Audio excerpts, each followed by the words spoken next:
আসসালামু আলাইকুম রহমতুল্লাহি ওয়া বারাকাতুহু। কেমন আছেন প্রিয় ভাইয়েরা? আশা করি আল্লাহর রহমতে আপনারা ভালো আছেন। আই এম অলওয়েজ আলহামদুলিল্লাহ। দেখতে পাচ্ছেন ভিডিওর শুরুতেই একটা ছেলে কেমন মনমরা হয়ে বসে রয়েছে। এটা আর কেউ না, এটা আমি নিজেই। তো এইভাবে মনমরা হয়ে বসে থাকার কারণ কি আমি কইতাছি হালকা করে। এটা জানতে হলে আগের দিন যাইতে হইব। তো আগের দিন একটু দূর থেকেই কই এনে দিয়ে কি বলা মানে মাছ মারতেছে। তো আমি বললাম কি মাছ? কাছে যায় ওরা কি কয় জানেন? দেখছেন বাবা মাছ কি পরিমাণ মাছ মাছ না ব্যাগের পরে একটু সামনে নাও, সামনে নাও। বেঙ্গাছি আর কি এটাকে বলা হয় কোত্থেকে ধরছো তোমরা এগুলা? এইগুলো ভাই ওই যে ওই ইয়া থেকে ধরছি ওই পোষা বাড়ির থেকে। এখন আপনারা চিন্তা করবার পারেন এইখানে আবার দেখান না কেন, এইখানে দেখানোর কোনো জিনিস হলো এইগুলো আমার ইমোশন। ছোটবেলায় ঠিক ওর মতো আমিও এইগুলার মাছ মনে করে এই ভেঙের পোনা দইরা মানে ইয়ে রাখতাম, হাউজে রাখতাম। পরে জানতাম না কি হয়, আমি এই যে আবার ধরতে যাই, আমার কাছে খুব ভালো লাগলো। অনেক কাছ থেকে যে এই ব্যাঙগুলার আবার জানেন পরে পাওয়া হইব এইরকম পোজা পানিতে ওরা দইরা খুব মজা পাইতেছিল। আর আমার দেখাও খুব ভালো লাগতেছিল। যাই হোক সেই দিয়ে দিয়ে আসরের পরে বাইরে এলাম এনাম রোড ওইদিকে ঘুরতে। রাস্তার মধ্যে ঘাস বেচতে আছে 50 টাকা করে আটি। সামনে দেখি মানুষে গরু কিনে আনতেছে, এইখানে গরু দেখলাম কত। এরপরে এই রাস্তা দিয়ে চলে গেলাম আমরা থানার ভিতরে। তো থানার ভিতরে একটা পুকুর আছে, আপনারা জানেন। এই পুকুরে একটা ছেলে মারা গেছে অনেকদিন আগে দেখছিলাম।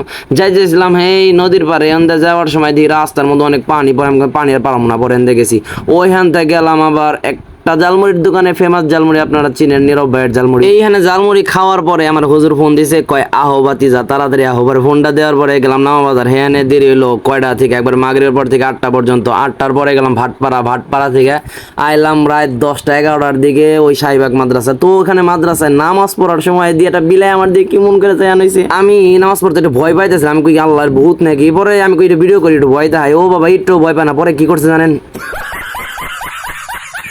চোখ দিয়ে লাইট মারছে আমারে। আর মাঝখান দিয়ে ছোট্ট একটা কাহিনী ছুটে গেছে। সেটা হলো আমরা বুঝছেন জিমে যাইতেছি, দোয়া করেন জিমে যাই একটু মোটা টোটা অন্যাকবো। জিমে গেছিলাম ভর্তি হইবেন নিগে, হ্যানের কর কাহিনী টাহিনী হুই না এলাম আমরা দুইজনে মিলে। ওই যে মোটা সুপুরারা দেখলেন যেটা, ওইটা ভর্তি হইবেন নিয়ে গেছিল। মানুষের খায়া দেয় কাম নাই তো ওনে যে মানুষের ঘাম জড়ায় খুব সুন্দর দেখলাম। আর অনেক সুন্দর সুন্দর জিনিস দেখেনি নাকি। যাই হোক এগুলো আর দেখানোর কোনো বিষয় না। জিমের ভিতরে একটা জিনিস ভালো লাগলো, খুব ধার্মিক একজন লোক। ওই জিমের অনার যিনি, মানে মালিক যিনি, তিনি খুব সুন্দর সুন্দর বাণী লেখা রাখছে, আমার কাছে খুব ভালো লাগছে সেগুলা। তারপরে শাহীবাগ মাদ্রাসা থেকে এই দেখেন আমি মেইন রোড দিয়ে যাইতেছি উইরা না, মূলত আমি ব্যানের মধ্যে বয়ে রয়েছি। আর এখন জানেন আপনি রাত কয়টা বাজে, মানে তখন রাত অনেক রাত ছিল। এই কারণে আমার ওই সকালের কাহিনীতে আমি আবার ফিরে যাই। অনেক রাত হয়ে গেছিল না, বুঝেন নাই। এক তো রাত্রে ঘুমাইছি দেরি করে, তারপরে ফজরের সময় উঠছি আবার আগে ফজরের পরে একটু ঘুমাইছি। ও বাবা সাথে সাথে আবার হুজুর ডাক দিছে। এর লিগা মাথা মুতা বুঝে না, গরম হয়েছে। এর লিগে সকালে চুপ করে না বই আসলাম, বই একটু ভিডিও করছি।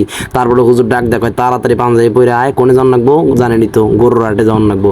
তো এর লিগে একটু মুখকে একটা হাসি দিয়ে ঘুমটা বাইঙ্গে আমি দিলাম। তো জুব্বার নিচে ছিল পায়জামা, তো পায়জামা উঁচা মুচা কইরা জুব্বা উঁচা কইরা যাবেন হয়েছিলাম। কারণ কি জানেন? কারণ মাদ্রাসায় কয়েকদিন আগে কক্সবাজার হয়ে গেছিল, এনে কেদা মেদা হয়ে গেছে। এর নিগে আমি জুব্বা পায়জামা জুতে বাসায় হাট প্যান্ট হয়েছিলাম। তো এনে যাওয়ার সময় আমি পোলাপান দেখলাম না একটা, এর নিগে একটা সুযোগে ভিডিও করলাম। কবিতার কোন হুস কই পরে ওনার দিকে। তারপরে দিই কয়েকজন পোলাপান পিছন দিয়ে আমার জিগাইলো কোন যাও, গরুর হাটে যাওয়ার আগে গেলাম হলো দাদির বাসায়। কে নিয়ে একটু পরে কই। আর দাদির বাসা কে নিয়ে জানি কই নিজেও জানি না, যদিও বাসার হলো দাদার। তো যাই হোক কইতে কইতে অভ্যাস হয়ে গেছে। তারপরে ফ্যানের নিচে একটু বইছি। আর একটা জিনিস দেখাই আপনাকে, আমার পকেট দুইটা ফুলে রয়েছে। কারণ কি জানেন? পকেট ভরা মাল। এখানে কোয়েন না কারো কাছে।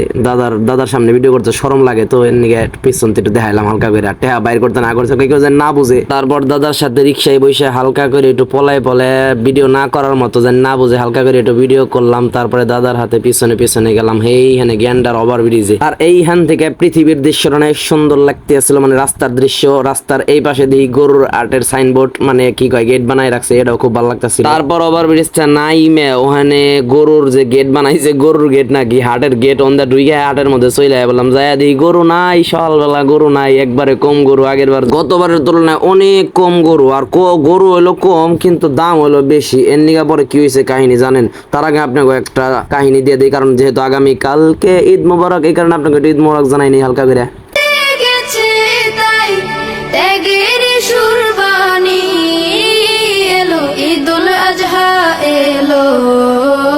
আচ্ছা ভাইরা, আপনারা কি শেষের ছবিটা একটু খেয়াল করছেন? এখানে দেখেন গরুর হাতে আমি ওয়ান্টি ছবি তুলছি। তো শেষ ছবিতে দিয়ে গিয়ে গরু তার লেজটা হরাই দিছে, অর্থাৎ পরিপূর্ণ প্রস্তুতি নিয়েছিল। আমি যদি সময় মতো না হরতাম তাইলে তো বুঝেনি একটা বুলেট সাইরা দিত হয়তো। আর আপনারা হয়তো জানেন গরুর হাটে অনেক সাংঘাতিক থাকে, সাংবাদিক থাকে, তারা নিয়মিত গরুর হাটের আপডেট দিতে থাকে। তো আমার সাথে একজন ছিল, সে কি বলে শোনেন। এই হোয়াটসঅ্যাপ সবাই কেমন আছেন? তো অনেক ভালো আছি ভাই, কিন্তু দুঃখের খবর হলো এটা, সংবাদ হলো এটা যে আমরা গরুটা কিনতে পারি নাই। কারণ আমাদের টাকা একটু শর্ট আছে আর অনেকগুলো মানুষ আমরা ভাগে, তো দেখা গেছে যে একটু কম বেশি। তো আমরা এখন আবার চলে যেতেছি, ইনশাল্লাহ আবার আসবো এবং গরু ক্রয় করে যাবো ইনশাল্লাহ। মানে গরু শর্ট, মানে গরু টাকা না, short, আমাদের টাকা শর্টের গরুর দাম বেশি। আর ভাইরা সালমানের জন্য এটা সুন্দরী একটা গরু দেখছিলাম সালমানের জন্য, গরুটারে খুঁজে পেলাম না, আর ভাবলাম যে সালমানের দেখামু, শেষ পর্যন্ত আর দেখা হলো না। আর গরুর হাটে গেছিলাম গরু পছন্দ করবেন নিগে, কিন্তু সেখানে একটা কাহিনী হয়েছে, কওয়া যাবো না, ভিডিও আবার বড় কেউ দেখা লাইলে বেজার হয়ে যাবো গা। তো যাই হোক ভাই, পরিশেষে রেজাল্ট কি হলো জানেন? সকালবেলা অনেকক্ষণ বইরে এখানে থাই হ্যাঁ, আজকে শুক্রবার দিন কোনো একটা গরু কিনা পারলাম না, মানে দামে মিলাই বললাম। আয়সা পড়ার পরে ওই যে একটা কাহিনী করলাম না, ওই যে মাছ ধরলো বললাম, মানে এই মাছগুলো কোনে রাখছে জানেন? দেখাইতেছি ভালো করে। পা হয়েছে এটার না, কোন জায়গায় রাখছো দেখি? আরো বড়টা আছে এই কালো পানিতে রাখলে নষ্ট হয়ে যাবে, তো এগুলো মরে যাবো। কি ভিতরে রাখবে? কালো পানির মধ্যে ওরা থাকে। হ্যাঁ, দেখা যায় কালো পানির ভিতরে আছে। তারপর সেখান থেকে আমি কিছু সময়ের জন্য একটু বাসায় গিয়েছিলাম। তো বাসায় থেকে বাইরের দিকে তাকিয়েছিলাম, সেখানে বসে বসে কি দেখতেছিলাম জানেন? এনাম মেডিকেল হাসপাতাল। আর আপনারা যারা বিয়ে করছেন, আমার বন্ধুরা তো সব বিয়ে টিয়া করে লাইছো, তোমরা মনে করো যে যদি তোমার নর্মাল ডেলিভারি হয় তাহলে আলহামদুলিল্লাহ, যদি সিজার টিজার হয় তাহলে ওই যে নাম দেখাই দিলাম, বুঝো নাই? হুজুর তার জীবনের কত পুরস্কার পাইছে, কত কিতাব কিনছে কিনা সব থুয়ে দিছে, আর আমি কি করছি জানেন? এরপরে নেতায় আমার নিয়ে গেল মোবাইলের দোকানে, হ্যান্ড বলে একটা মোবাইল কিনুন রাখবো। তো মোবাইল কেনার লিগে হ্যাঁ মোবাইল দেখতে থাকলাম। তো সেখানে প্রথমে একটা খারাপটা দেখছিলাম, পরে একটা ভালো দিয়ে আলহামদুলিল্লাহ আল্লাহর রহমতে একটা ভালো মোবাইল পাইছি। আমার কাছে এখন পর্যন্ত ভালো লাগতেছে মোবাইলটা। এই আল্লাহ রে আল্লাহ, আমি এনে বইয়ে যে ভিডিও এডিট করতেছি, আমার যারা গুরুত্বপূর্ণ কাম বাকি আমার মনে নেই, এখন মনে পড়লো। এখানে ছুরি দাঁড়াইবেন নিয়ে দিয়েছিলাম গতকালকে রাত্রে, আর অনেক কাহিনী, সব তো কোয়া যায় না রে ভাই, সবকিছু তো ভিডিও করি না, অনেক দৌড়াদৌড়ি করছি। তো সবকিছু মিলে ভিডিওটা তাড়াতাড়ি শেষ জানি, আমি একটু তাড়াতাড়ি কথা কইতাছি। এমন তো ছুরি দাঁড় করে আনছি, ছুরিগুলো ভালো করে দাঁড় হয় না, কিন্তু পোলা মানে ধ্যান কত সুন্দর করে দাঁড় করতেছে। এই দাঁড় হলো আসল দাঁড়, তো আমারও দাঁড় করুন লাগবো তাড়াতাড়ি, এখন ভিডিওটা শেষ দিয়ে দিব একদমই। আবার এসে নামাজ পড়ানো দাঁড় লাগবে, তারপরে আর একটু কি করছি একটু দেখা শেষ দিয়ে দিই, জানান লাগে তোমার নয় শরীরে। খাবার দেখানোটা আমার পছন্দ না, কিন্তু আমি কেন দেখাচ্ছি জানেন? কারণ আমি অনেক কিছু খাইছি কিনা সব কি দেখান যায়, এটা কেন দেখাচ্ছি জানেন? এটা আপনারা রিকোয়েস্ট করতেছি, আপনাদেরকে একটা সাজেস্ট করতেছি যে যদি কখনো আপনারা অন্ধ মার্কেটে যান, জানি তো আপনারা সমস্যা নেই, তো যদি কখনো যান, মনে করেন যদি মানে কম টাকায় ভালো কিছু খাইতে চান, তাহলে আমি এই মুড়িটা সাজেস্ট করবো আপনাদেরকে। আমার কাছে খুব ভালো লাগছে, 50 টাকা খাইছি, খুব ভালো মুড়ি বানায় এখানে। তো তারপরে খাওয়ার পরে গেছি জানেন, ইচ্ছা হয়েছিল ওই যে ওইখানে ওই প্রাণ জোসটা খাওয়ার, বাট টাকা আজকে শর্ট হওয়ার কারণে আজকে আর খাওয়া যাচ্ছে না, ইনশাল্লাহ আগামীতে হবে আবার।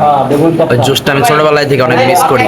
এই ওভারব্রিজ দিয়ে আসতে পারতাম, ইচ্ছা এত খারাপ হয়ে গেছে, ওই পাশে এই পরিমাণের ভিড় যে আমি এইখানটা ওইখানটা কষ্ট করে করে হাইটাই এই ওভারব্রিজ যাইলাম, এখন এন দিয়া দাম একেবারে ক্লিয়ার এই ওভারব্রিজটা। আমার কাছে এটা খুব ভালো মনে হইতেছে, এই দৃশ্যটা খুব সুন্দর। একটা ছবি তুলে যাই।